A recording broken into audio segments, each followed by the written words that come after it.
Good morning. This is Scott Craig, Public Policy Advisor for KSLT, with your weekly legislative update from the South Dakota Capitol in Pierre, where I serve as a member of the House of Representatives. And this is week 5 of the 91st legislative session. And as always, I am joined this morning by Dale Barcher, Executive Director of the Family Heritage Alliance. Hello, Dale. Hello, Scott. Well, we've got a special guest on the program, Matt Sharp, legal counsel for the Arizona-based Alliance Defending Freedom, ADF. It should be a household name by now. And Dale invited Matt Sharp to fly out to bring expert testimony on 3 important bills supported by the Family Heritage Alliance. So good morning to Matt Sharp. Hi, Matt. Good morning. Thank you for having me. The first bill that we're going to talk about is House Bill 1107, drafted in part by Alliance Defending Freedom. It is the Government Non-Discrimination Act, or GINDA for short. This bill was requested by the Family Heritage Alliance, which I primed in the House, which just passed out of the House on a vote of 46-10, and now it's on its way to the Senate. Matt, why GINDA and why now? After the Supreme Court's recent decision creating a right to same-sex marriage, we've seen Christian businesses, organizations, and individuals being attacked for their belief that marriage is between one man and one woman.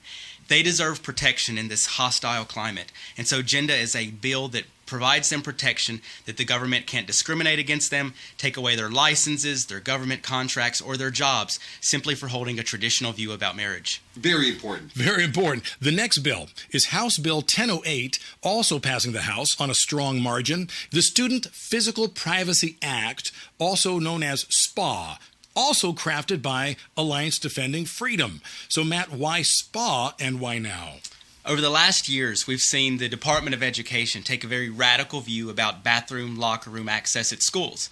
They've been telling schools they have to allow biological boys into the girls' bathroom and vice versa, simply if those students identify as the opposite gender. So this bill basically says students have to use the restroom of their biological sex, but for those that are transgender, we'll offer an accommodation. They can use a single-stall restroom, the nurse's restroom, faculty restroom, something like that, so that their privacy can be protected. But it ensures that every other student at these schools continues to have their vital privacy interests protected, and that they're never subject to humiliation or the demeaning instance of coming out of a stall and seeing someone of the opposite sex there. The last bill is House Bill 1112, which voids and replaces the South Dakota High School Activities Association's ill-advised transgender policy. Also passing the House this last week, heading towards the Senate. 1112 was also inspired by ADF. So, Matt, tell us a little bit about House Bill 1112. Well, just like the previous bill recognizes there's biological differences between boys and girls, so does this one when it comes to playing sports and other activities.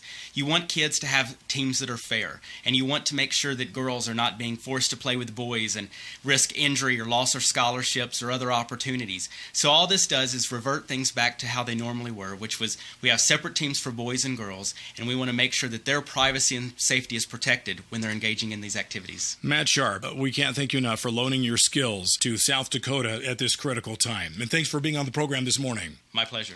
Dale, I want to thank you very much for bringing Matt. We've just seen a tremendous response of those who have heard his testimony and who really see these 3 bills as common sense.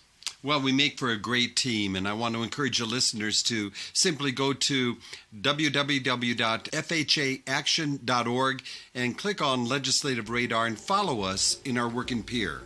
Thank you, Dale. Be sure to tune in right here next week for your next legislative update from the South Dakota Capitol in Pierre. For KSLT, this is Scott Craig, Public Policy Advisor.